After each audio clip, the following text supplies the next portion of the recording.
last lecture, we discussed about the investigations of thyroid diseases, thyroglossal duct cyst and fistula. अब केवल UQ आपने solve करना है कि 12 इयर्स ओल्ड बॉय, छोटा सा बच्चा है, मतलब इतनी ज़्यादा एज नहीं है, स्वेलिंग हुई है उसको मिड लाइन में इन फ्रंट ऑफ हिज नेक। अब हमने देखना है कि ये नेक की स्वेलिंग जो है वो थायराइड की अपनी है या कोई और है। तो वो बताते हैं कि वहाँ पे इन्फेक्शन हो गया और फिर रप्चर हो गई। वो इन्फेक्शन के बाद क्या बनता है, मैंने बताया फिस्टुला, ठीक है। और टू द स्किन के अंदर से वो सारा निकलना शुरू हो गया जो मटेरियल था इन्फेक्शन का, causing persistent pus discharge. On examination, swelling moves with swallowing and protrusion of tongue. So what is that swelling which moves with the swallowing and protrusion of tongue? That is in this person who is 12 years old boy.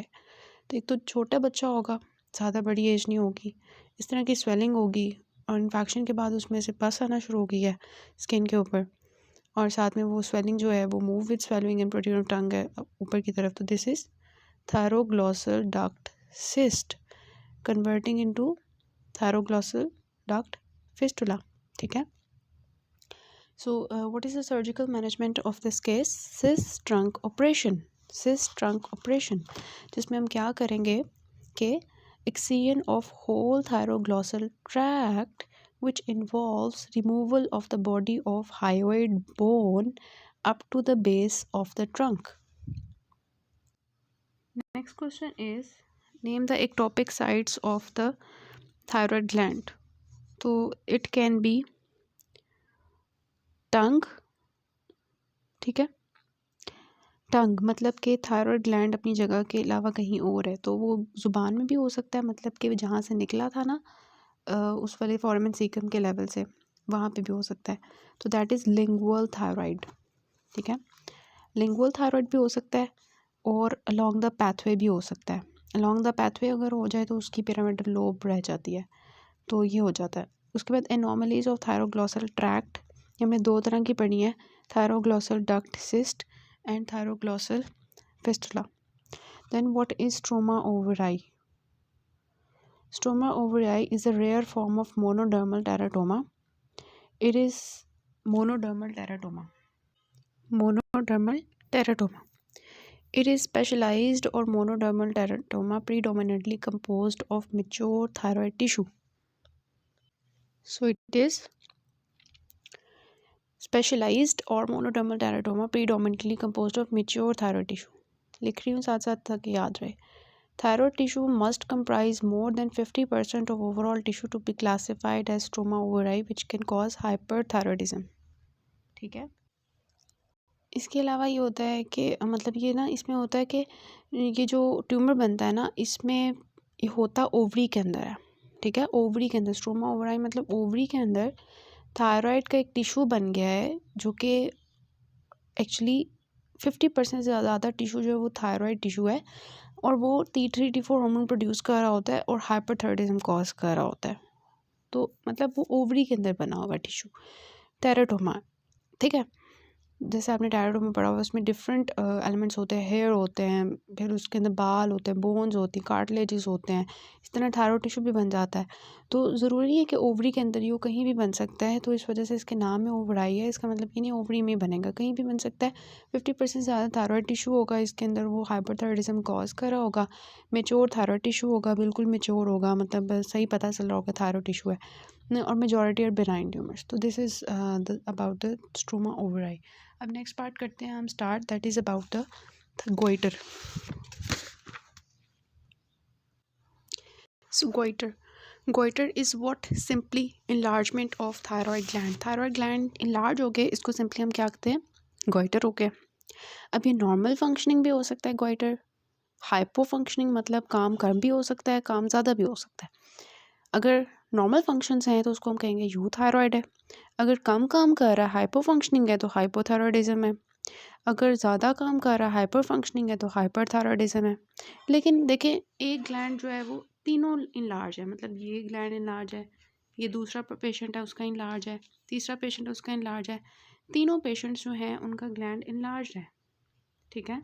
Patient 1, patient 2, patient 3। लेकिन एक का gland जो है वो enlarge तो है लेकिन normal काम कर रहा है। एक ग्लैंड जो है वो बहुत ज़्यादा काम कर रहा है। तीसरे पेशेंट का काम कम कर रहा है, लेकिन तीनों में गॉइटर है। ठीक है, समझ आ रही है? तो अब वो बता रहे हैं कि यूथायरॉइड में कौन सी एग्जांपल्स हैं और हाइपरथायरॉयडिज्म में कौन सी एग्जांपल्स हैं और हाइपोथायरॉयडिज्म में कौन सी एग्जांपल्स हैं। ठीक है, अब फॉर एग्जांपल ये पेशेंट है जिसका नॉर्मल काम कर रहा है, इसको सिंपल गॉइटर है। ठीक है, वो डिफ्यूज़ भी हो सकता है, वो मल्टी नोड्यूलर भी हो सकता है। डिफ्यूज़ मतलब आपको जो गॉइटर नज़र आ रहा है वो हर जगह से सेम है उसका साइज़। ठीक है, कहीं से ज़्यादा कम नहीं है, सेम साइज़ डिफ्यूजली इनलार्ज्ड है। एक ये हो सकता है कि यूथायरॉइड तो है, लेकिन उसमें जो है उसका गॉइटर जो है वो मल्टी नोड्यूलर है, मतलब जगह जगह से इनलार्ज हुआ हुआ है, कोई नोड्यूल बाहर निकला हुआ है, कोई नोड्यूल बाहर निकला हुआ है, कोई नोड्यूल इस तरह से। तो simple goitre can be either डिफ्यूजली enlarge और मल्टी नोड्यूलर गॉइटर। ठीक है, सिंपल गॉइटर है मतलब सिर्फ इनलार्जमेंट है, कोई यूथायरॉइड स्टेट है, कोई हाइपो फंक्शनिंग नहीं है। ऐसे पेशेंट को क्या है, कोई सिम्टम्स आएंगे नहीं आएंगे, क्योंकि वो बिल्कुल नॉर्मल फंक्शनिंग है तो वो इनलार्ज्ड, लेकिन वो इनलार्ज होने की वजह से उसके प्रॉब्लम्स आएंगे। लाइक इतना बड़ा ग्लैंड हो गया और वो पीछे हमारे ट्रेकिया को कंप्रेस करना शुरू कर दिया उसने, तो पेशेंट को सांस में मसला हो रहा है। या उसने जो है ना पीछे जाके इसोफेगस को स्ट्रैप करना शुरू कर दिया, प्रेशर देना शुरू कर दिया, तो पेशेंट से डिस्फेजिया हो रहा है, पेशेंट को खाना ही नहीं खाया जा रहा।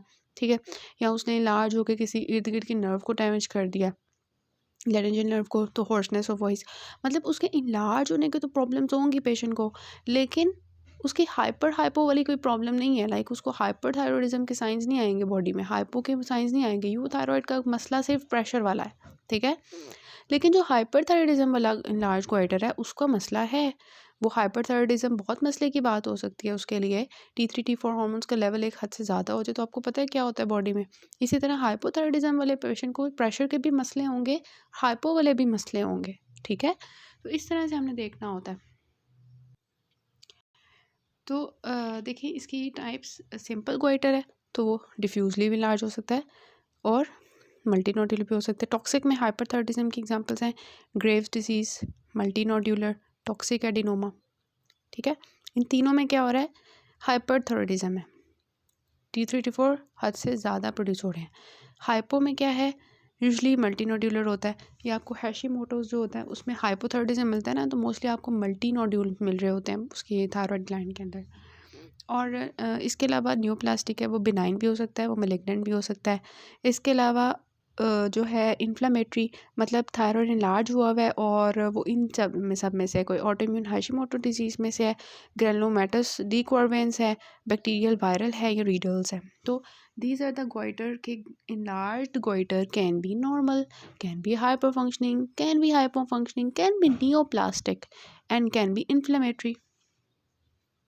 तो इनको डिटेल से डिस्कस करेंगे। सबसे पहले सिंपल गोइटर जो था बिल्कुल नॉर्मल यूथायरॉइड, तो इसमें क्या होगा, enlargement of thyroid gland without hypo or hyperfunctioning. It can be diffuse, it can be nodular. ठीक है, जैसे आपको ये वाला पर्सन देखें, ये वाली पर्सन, इसको देखें मल्टी नोड्यूलर, एक नोड्यूल इधर बना हुआ है, एक इधर एक इधर। ये पेशेंट है, इसका भी मल्टी नोड्यूलर है, एक ये नोड्यूल बना हुआ है, एक ये नोड्यूल बना हुआ है। तो आपको लगता है कि वैसे तो ये अगर फॉर एग्जांपल यूथायरॉइड है लेकिन मल्टी नोड्यूलर है, तो क्या इनके पेशेंट्स के अंदर प्रेशर सिम्टम्स आएंगे? बिल्कुल।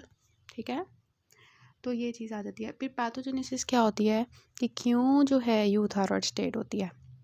ठीक है, जब बॉडी में TSH का लेवल ज़्यादा होगा, TSH सिंपली TSH ज़्यादा है, पिट्यूटरी बहुत ज़्यादा TSH बना रहा है। ठीक है, और TSH का काम मैंने आपको बहुत दफ़ा बताया हुआ है कि ये T3 T4 हार्मोन्स का को रिलीज़ करवाता है। इसके अलावा ये फॉलिकुलर सेल्स के साइज़ को, उनके नंबर को भी इंक्रीज़ करता है। तो अगर TSH का लेवल ज़्यादा हो जाएगा तो ये हाइपरप्लेजिया और हाइपरट्रोफी करवाएगा थायराइड फॉलिकल्स का, जिसकी वजह से उसका साइज़ बड़ा हो जाएगा और वो गॉइटर की तरफ जाएगा। तो सिंपल गॉइटर में सिंपली TSH का लेवल ज़्यादा है किसी भी वजह से, जिसने हाइपरट्रोफी हाइपरप्लेजिया करवाया थायराइड फॉलिकल्स का, और उसकी वजह से गॉइटर हो गया।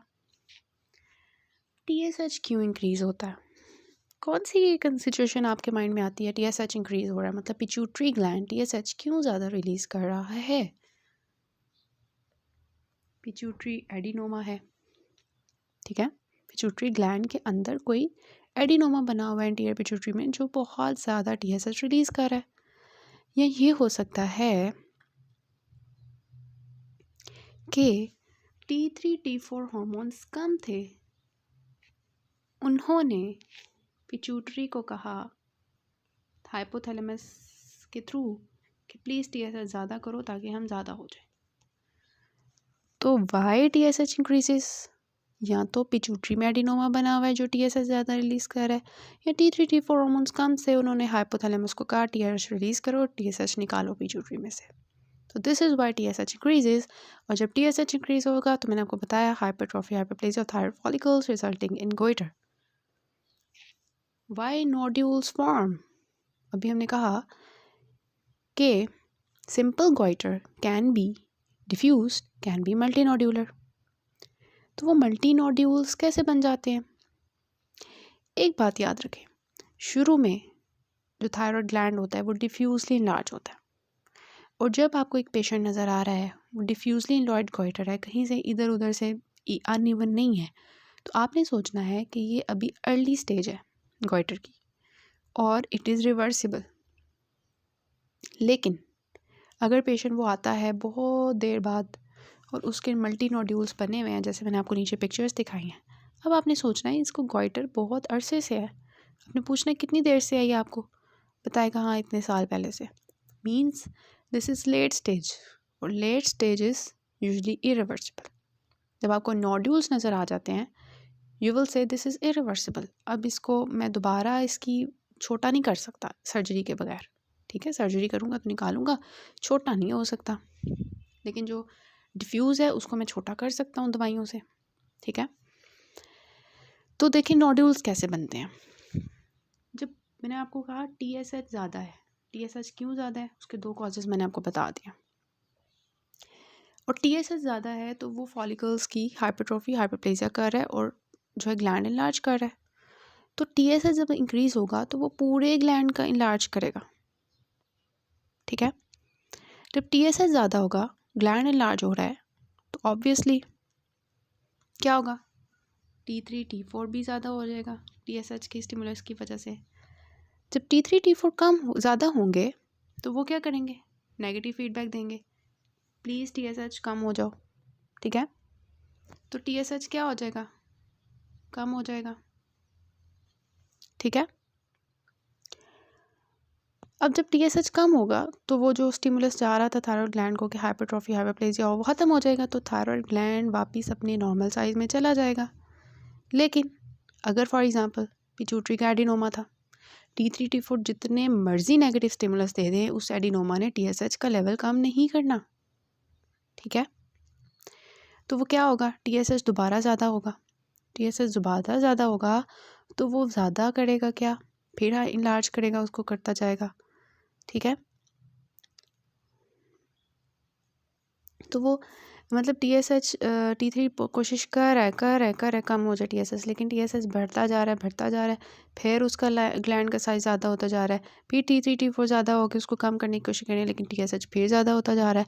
तो वो कहते हैं कुछ ऐसे सेल्स होते हैं जो TSH को कहते हैं हाँ आओ हमारे ऊपर एक्ट करो, हमें ज़्यादा करो, हमारा साइज़ ज़्यादा करो, हमारा नंबर ज़्यादा करो। और कुछ सेल्स होते हैं थायराइड ग्लैंड में वो कहते हैं नहीं हमारा ना करो, हमें कुछ ना कहो। तो वो कहते हैं कुछ सेल्स जो हैं, क्लोन्स ऑफ सेल्स जो हैं, they are more sensitive to growth stimulation by TSH, और कुछ सेल्स जो है वो कम हो जाते हैं, सेंसिटिव कम होते हैं। तो जो सेल्स ज़्यादा सेंसिटिव होंगे उनका नंबर और साइज़ बढ़ता जाएगा, जो सेल्स कम सेंसिटिव होंगे उनका साइज़ कम होता जाएगा, उनका साइज़ बढ़ेगा नहीं। तो जब एक थायराइड ग्लैंड में कुछ सेल्स स्टिमुलस को ज़्यादा एक्सेप्ट कर रहे हैं, कुछ सेल्स कम एक्सेप्ट कर रहे हैं, तो आपको लगता है कि वो थायराइड ग्लैंड अनइवन इनलार्ज होगा, कहीं से ज़्यादा कहीं से कम। तो ये वजह होती है मल्टी नोड्यूल्स बनने की वजह से, ठीक है। लेकिन it is a late stage, बाद में जाके ऐसा होता है। सो वाई नोड्यूल्स फॉर्म समझ आई। सिंपल गोइटर जिसमें यूथायरॉयड स्टेट है, हाइपरथायरॉयडिज्म भी नहीं हो रही, हाइपोथायरॉयडिज्म भी नहीं हो रही, सिंपली थायरॉयड ग्लैंड लार्ज है TSH ज़्यादा होने की वजह से। तो वो कौन से कॉजेज़ हैं, सबसे पहले आयोडीन डेफिशिएंसी। कॉजेज़ हमने 2 अभी तक पढ़े थे TSH ज़्यादा होने, एडिनोमा या T3 T4 कम है। T3 T4 कब कम होंगे बॉडी में, वो वाली स्टेट ले आओ। हम आयोडीन अपनी डाइट में नहीं ले रहे तो T3 T4 क्या हो जाएंगे, कम। T3 T4 कम होंगे तो TSH का लेवल क्या हो जाएगा, ज़्यादा। TSH ज़्यादा होगा तो hypertrophy, hyperplasia of the gland, goitre होगा बिल्कुल। तो first of all is iodine deficiency. और आयोडीन डेफिशिएंसी कैसे करवाता है ग्वाइटर, बता दिया मैंने। फिर क्या है, डिसहार्मोजेनेसिस के हॉर्मोन्स ही नहीं है, एंजाइम्स की डेफिशिएंसी है। फॉर एग्जांपल कौन से एंजाइम्स थे जो T3 T4 बना रहे थे, पेरोक्सीडेज याद है, जो आयोडाइड को आयोडीन में कन्वर्ट कर रहा था।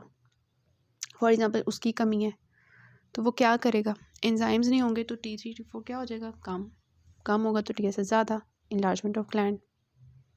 फिर गोइट्रोजेंस, कुछ ऐसे जो है हमारी बॉडी के मतलब कुछ ऐसी हमारी डाइट होती है, लाइक कैबेज, केल, रेप, कुछ ऐसे वेजिटेबल्स और ब्रासिका फैमिली, जब हम उनको लेते हैं तो वो क्या करते हैं, उनके अंदर थायोसाइनेट्स होते हैं जो आयोडीन को ट्रैप ही नहीं होने देते। ट्रैप मीन्स वो जो आयोडाइड था सर्कुलेशन में पड़ा हुआ, उसको लेके आना था थायराइड फॉलिकल्स में थ्रू द आयोडीन पंप। अब वो जो आयोडीन ट्रैपिंग होनी थी उसको ब्लॉक कर दिया किसने, इन गोइट्रोजेंस ने, जो the vegetables from the brassica family like cabbage. तो जो लोग कैबेज ज़्यादा लेंगे उनके अंदर कुछ लोगों में ऐसा होता है आयोडीन ट्रैपिंग कम होती है, ठीक है। That results in iodine trapping नहीं होगी तो T3 T4 नहीं बनेंगे और TSH ज़्यादा हो जाएगा तो ग्लैंड इनलार्ज करेगा। इसके अलावा फिजियोलॉजिकली जब T3 T4 की डिमांड ज़्यादा है, ठीक है, डिमांड कब ज़्यादा होती है T3 T4 की, फिजियोलॉजिकल स्टेट्स लाइक प्रेगनेंसी, ठीक है, या फिर प्यूबर्टी और प्रेगनेंसी के अंदर T3 T4 की डिमांड ज़्यादा होती है, ठीक है। तो ये होता है कि डिमांड ज़्यादा होती है बॉडी, तो नॉर्मल T3 T4 बना रही होती है, लेकिन वो उस पेशेंट के मुताबिक, उस प्रेग्नेंट फीमेल और उस प्यूबर्टी वाले पर्सन के अंदर T3 T4 नॉर्मल बनने के बावजूद कम है, जिसकी वजह से TSH ज़्यादा होगा, ठीक है। तो ये आ जाता है। उसके बाद वो कहते हैं कि क्या होता है जब हम बाहर से थायरोक्सिन लेते हैं या अंदर थायरोक्सिन का लेवल होता है तो वो TSH का लेवल जब कम करता है बाद में जाके, लाइक एक पेशेंट था, प्यूबर्टी वाली फ़ीमेल थी या प्रेगनेंसी वाली फ़ीमेल थी, उसका हमने देखा गॉइटर हुआ था, तो हमें पता चला दिस इज़ फिजियोलॉजिकल गॉइटर, क्योंकि सारे लैब्स उसकी TFTs नॉर्मल है। तो हमने क्या किया, उसको बाहर से थायरोक्सिन देनी शुरू की किसी भी फॉर्म में, ठीक है। एक्सोजेनस या एंडोजेनस थायरोक्सिन ज़्यादा हुई तो उसने TSH का लेवल कम किया ताकि TSH ना हो, ठीक है। तो क्योंकि T3 T4 की कमी थी, हमने बाहर से दिया तो TSH का लेवल कम हुआ, तो उसकी वजह से क्या होता है कि फॉलिकल्स फिर इनएक्टिव हो जाते हैं। कि कहते हैं हमारे पास पहले तो TSH इतना ज़्यादा था, हम इतने मज़े से ग्रो कर रहे थे, एकदम से TSH कम हो जाएगा तो वो कहेंगे हमने तो कोई काम नहीं करना, ठीक है, क्योंकि पहले आप लोग हमें ज़्यादा खिला रहे थे, अब आपने एकदम से हमारा खाना बंद कर दिया है। इनएक्टिव हो जाएंगे और फिर उनके अंदर कोलॉइड जमा हो जाएगा, तो वो कोलॉइड गॉइटर बन जाएगा, ठीक है। तो ये हमारी कॉजेज़ हैं सिंपल गॉइटर की, आयोडीन डेफिशिएंसी, डिसहार्मोजेनेसिस, या तो आयोडीन नहीं है, या हार्मोन्स नहीं, वो एंजाइम्स नहीं है, या हम गोइट्रोजेंस ले रहे हैं जो उनको आयरन ट्रैपिंग ब्लॉक कर रहे हैं, या T3 T4 की डिमांड ज़्यादा हो गई है, अल्टीमेटली TSH कम होगा, TSH सॉरी ज़्यादा होगा T3 T4 कम होने की वजह से, और अल्टीमेटली गोइटर होगा, ठीक है। क्लिनिकल फीचर्स हम पढ़ चुके हैं। जब भी वो स्वेलिंग होगी फ्रंट ऑफ नेक में तो वो एसिम्प्टोमेटिक भी हो सकती है, वो प्रेशर भी कॉज कर सकती है, मैंने आपको बता दिया। ट्रेकिया पे करेगा तो सांस नहीं ली जाएगी पेशेंट को, और अगर इसोफेगस को करेगा तो प्रेशर की वजह से डिस्फेजिया हो जाएगा। तो इस तरह के सिम्टम्स आएंगे, कोई टॉक्सिक सिम्टम्स नहीं आएंगे, because there is no hyper और हाइपोथायरायडिज्म। कॉम्प्लिकेशंस क्या हो सकती हैं मल्टी नोड्यूलर गॉइटर की? सोचने वाली बात है कि वहाँ पे इतना ज़्यादा नोडूल्स बन गए हैं, तो it can be converted into follicular carcinoma, क्योंकि multi nodular is a late stage, मैंने आपको बताया, ठीक है। उसके बाद हैमरेज हो सकता है, अगर वो ब्लड वेसल्स को कंप्रेस कर रहा है, यहाँ पे सेकेंडरी थायरोटॉक्सिकोसिस हो सकती है। मतलब पहले तो कोई ऐसा नहीं था, T3-4 नहीं बन रहे थे, लेकिन बाद में हो सकते हैं। डायग्नोसिस हम कैसे करेंगे? डायग्नोसिस इन्वेस्टिगेशन हम कर चुके हैं पहले ही। डायग्नोसिस क्लिनिकली आपने पेशेंट को देखा, उसको नज़र आई swelling in front of neck, फिर आपने TFTs करवा लिए, TFTs करवाए, यू थायराइड में बिल्कुल नॉर्मल T3 T4 TSH। फिर आपने कहा कि अच्छा ये एक नोड्यूल है, एक नोड्यूल बना हुआ है, तो ये डोमिनेंट या सॉलिटरी नोड्यूल है, तो उसके केस में आपने एफनेक करवा दिया, अदरवाइज़ बाकी सारी इन्वेस्टिगेशन सेम होती हैं। ठीक है। उसके बाद ट्रीटमेंट, तो ट्रीटमेंट क्या होगा? क्योंकि इस पेशेंट के अंदर T3 T4 की कमी है, ठीक है, तो हम पेशेंट को क्या देंगे? T3 T4 बाहर से देंगे, थायरोक्सिन देंगे 100 to 200 micrograms per day for few months. उसकी वजह से क्या होगा? T3 T4 हम बाहर से देंगे तो TSH का लेवल कम हो जाएगा। TSH का लेवल कम होगा तो वो जो हाइपरप्लेजिया हाइपरट्रॉफी हो रही थी, थायराइड ग्रोथ हो रही थी, वो कम हो जाएगी। ठीक है। अगर पेशेंट को आयोडीन की डेफिशिएंसी थी तो वो पूरा करेंगे। अगर वो गोइट्रोजिन्स ले रहा था तो उसको ख़त्म करवाएंगे पेशेंट में से। ठीक है। और इधर मैंने आपको बता दिया nodular stage of goiter is considered irreversible, तो उस पेशेंट में most of the patients are asymptomatic not required treatment. तो सिंपल स्वेलिंग है, आप पेशेंट को कहो कोई ट्रीटमेंट की ज़रूरत नहीं है, लेकिन फिर भी अगर हमने करना है तो थायरोक्सिन देंगे और आयोडीन की कमी पूरी करेंगे, तो वो खुद ब खुद ठीक हो जाएगा। ठीक है। लेकिन सिंपल गोइटर के पेशेंट्स में हमने कब थायरोइडेक्टमी करनी है? ऑब्वियसली जब वो पेशेंट को तंग कर रहा है। अगर तंग नहीं कर रहा तो पेशेंट को घर भेजो। लाइक पेशेंट कह रहा है मुझसे खाना नहीं खाया जा रहा, मुझसे सांस नहीं लिया जा रहा, या वो रेट्रोस्टर्नल गोइटर है, या फिर कॉस्मेटिक रीजन की वजह से पेशेंट कहते हैं मुझे बहुत अजीब लग रहा है, ये निकालो मेरी बॉडी में से। पेशेंट एनजाइटी में है, तो फिर हम क्या करेंगे? हम थायरोइडेक्टमी करेंगे। तो हम टोटल थायराइड भी रिमूव कर सकते हैं और सब टोटल भी कर सकते हैं। टोटल थायरोइडेक्टमी में जब हम पूरा का पूरा थायराइड ग्लैंड पेशेंट का निकालेंगे, तो आपको लगता है कि पेशेंट को थायराइड ग्लैंड निकाल देंगे तो उसके अंदर T3 T4 हार्मोन रहेंगे? नहीं।